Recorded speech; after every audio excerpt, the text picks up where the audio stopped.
ओम श्री गणेशाय नमः। क्या आप जानते हैं कि क्यों की जाती है गणपति स्थापना? गणपति स्थापना की पौराणिक कथा क्या है? क्यों गणपति जी को जल में विसर्जित करा जाता है? नमस्कार दोस्तों, हमारे YouTube चैनल देव कथाएं में आपका स्वागत है। भारतीय संस्कृति में गणेश जी को विद्या बुद्धि का प्रदाता, विघ्न विनाशक, मंगलकारी, रक्षा कारक, सिद्धिदायक, समृद्धि, शक्ति और सम्मान का प्रदायक माना गया है।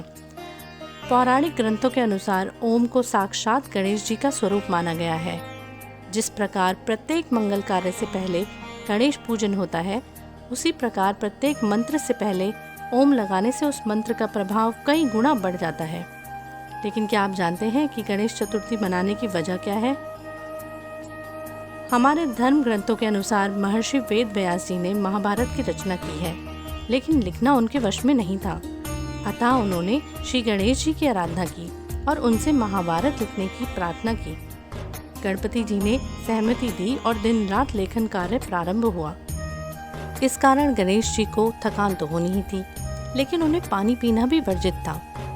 अतः गणपति जी के शरीर का तापमान बढ़े नहीं, इसलिए महर्षि व्यास ने उनके शरीर पर मिट्टी का लेप किया और भाद्रपद शुक्ल चतुर्थी को गणेश जी की पूजा की। मिट्टी का लेप सूखने पर गणेश जी के शरीर में अकड़न आ गई। इसी कारण गणेश जी का नाम पार्थिव गणेश भी पड़ा। लिखते लिखते गणेश जी की कलम बार बार टूट रही थी, इसलिए जल्दी लिखने के लिए उन्होंने अपना एक दांत तोड़कर उसे कलम बना लिया।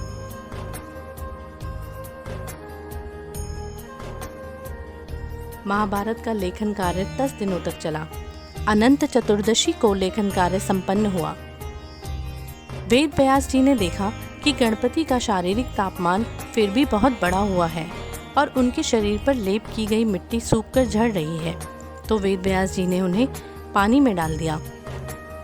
इन 10 दिनों में वेद व्यास जी ने गणेश जी को खाने के लिए विभिन्न पदार्थ भी दिए। तभी से गणपति बैठाने की प्रथा चल पड़ी। पेशवाओं ने गणेश उत्सव को बढ़ावा दिया। दोस्तों, क्या आप जानते हैं कि गणेश उत्सव का संबंध स्वतंत्रता संग्राम से भी है? पेशवाओं ने गणेश उत्सव को बढ़ावा दिया।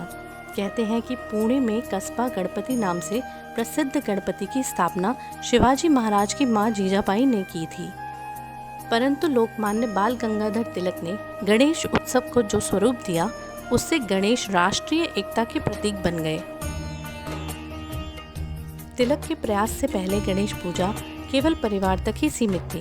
पूजा को सार्वजनिक महोत्सव का रूप देते समय उसे केवल धार्मिक कर्मकांड तक ही सीमित नहीं रखा गया, बल्कि आज़ादी की लड़ाई, छुआछूत दूर करने और समाज को संगठित करने तथा आम आदमी का ज्ञान वर्धन करने का जरिया भी बनाया गया और उसे एक आंदोलन का स्वरूप दिया गया। इस आंदोलन ने ब्रिटिश साम्राज्य की नींव हिलाने में महत्वपूर्ण योगदान दिया। लोकमान्य बाल गंगाधर तिलक ने 1893 में गणेश उत्सव का जो सार्वजनिक पौधारोपण किया था, वह अब विराट वट वृक्ष का रूप ले चुका है। 1893 में जब बाल गंगाधर जी ने सार्वजनिक गणेश पूजन का आयोजन किया, तो उनका मकसद सभी जातियों, धर्मों को एक साझा मंच देने का था, जहां वह बैठकर मिलकर कोई विचार कर सके। तब पहली बार पेशवाओं के पूज्य देव गणेश जी को बाहर लाया गया। उत्सव के बाद जब प्रतिमा को वापस मंदिर में स्थापित किया जाने लगा, जैसा कि पेशवा करते थे कि मूर्ति को आंगन में रख के सार्वजनिक पूजा और फिर वापस वहीं स्थापना, तब यह तय किया गया कि पूजा गृह की मूर्ति बाहर ना निकाली जाए। अगले वर्ष से पार्थिव गणेश बनाए जाए, फिर उनका समारोह पूर्वक विसर्जन किया जाए। तब से मूर्ति विसर्जन शुरू हो गया। केवल महाराष्ट्र में ही 50,000 से ज़्यादा सार्वजनिक गणेश उत्सव मंडल हैं। इसके अलावा आंध्र प्रदेश, कर्नाटक, मध्य प्रदेश, उत्तर प्रदेश और गुजरात में काफ़ी संख्या में गणेश उत्सव मंडल हैं। आइए जानें गणेश उत्सव के 10 दिनों की पूजा विधि। इस दिन भक्त सुबह जल्दी उठकर अपने घर के पूजा घर की सफाई करें। गणेश जी की नई मूर्ति को एक ऊंचे चबूतरे पर रखकर पूजा की जाती है। 10 दिनों तक भक्ति के साथ अनुष्ठान करिए। रोज भगवान गणेश की आरती करिए और उन्हें भोग लगाइए। भगवान गणेश को मोदक बहुत प्रिय है। इसलिए उन्हें मोदक तथा अन्य नैवेद्य चढ़ाए। प्रसाद सभी के बीच में बांटे। जहाँ सार्वजनिक स्थलों पर भगवान गणेश की प्रतिमाएं स्थापित की जाती हैं, वहाँ विशाल विस्तृत पंडाल सजाए जाते हैं। इन पंडालों में श्रद्धा और उत्साह के साथ जाइए और भगवान श्री गणेश के दर्शन करिए। 10 दिनों के बाद विसर्जन जुलूस धूमधाम से निकाला जाता है। आप भी 10 दिनों तक गणपति की सच्चे मन से उपासना करने के बाद उनका 11वें दिन विसर्जन करिए। आप सभी भक्तों को गणपति उत्सव की बहुत बधाई। इस वर्ष गणपति आप सभी के जीवन में मंगल लाए।